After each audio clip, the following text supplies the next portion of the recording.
Hi guys! Today we are going to make a 3D model of the Leaning Tower of Pisa. Materials that we need for that is plastic sticks such as these. Make sure they are bendable. A plastic bottle, any empty bottle will do. Rough cardboard pieces like this, they should be thick and thin, both thickness. Then scissors, knife and cutters. Then we have Fevicol, stapler, and lastly and most importantly sellotape. Let's get started. So first take your bottle, and here you can see that there are holes small all over the bottle, even this long one. So we want a smooth surface and we will use this cardboard to cover it up. As you can see, I am using cardboard to cover up all the hollow areas in the bottle.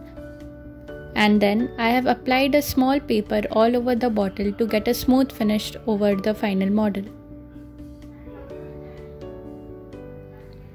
I am also covering the base layer, and later I have applied double stick tape on the other side to have the Leaning Tower of Pisa. Make sure your tower is leaning and not falling.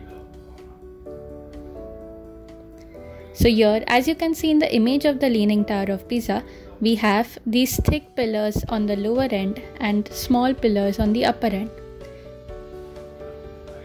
These thick pillars will be of a bigger thickness compared to the upper smaller ones, and you can see the small horizontal gallery all over the tower.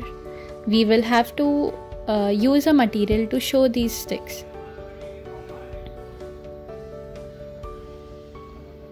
For this, I am using my plastic rod, which you can buy from any stationery, and I'm using a sellotape to attach it to the bottle. Like this, you keep adding rods as and when you can see the gallery on the picture. So I have added now 4 rods such as these, and then we will go on to the next step.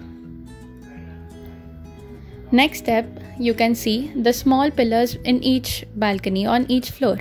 For these small pillars, I'm going to use the same plastic rod, but here I have cut them into small pieces, as you can see here. You can use your knife or scissors to do the same.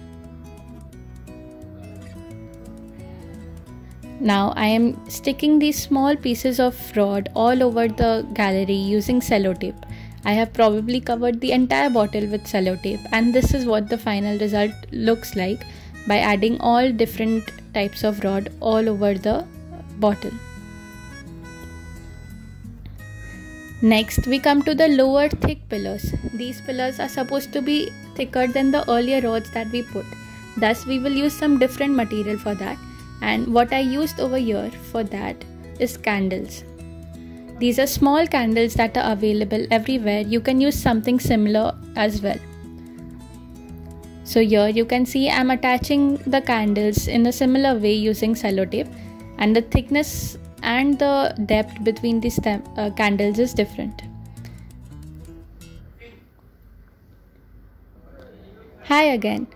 So now it's almost late, and here I have finished painting half of the bottle.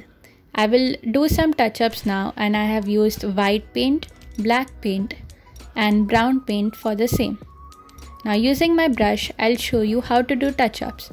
So the touch-ups will be just small detailed lines to show the pillars and the balcony throughout the bottle. I'll get back to you when I finish painting the entire thing. And here you can see a final result. It's a bottle with a hollow area on top, and here you can use brushes to fill that hollow area as I have done over here. You can also use pens for the same. I hope you guys liked the idea. You can also make some different monument using the same idea and the same materials. Do let me know in the comments what you'll think. Bye bye.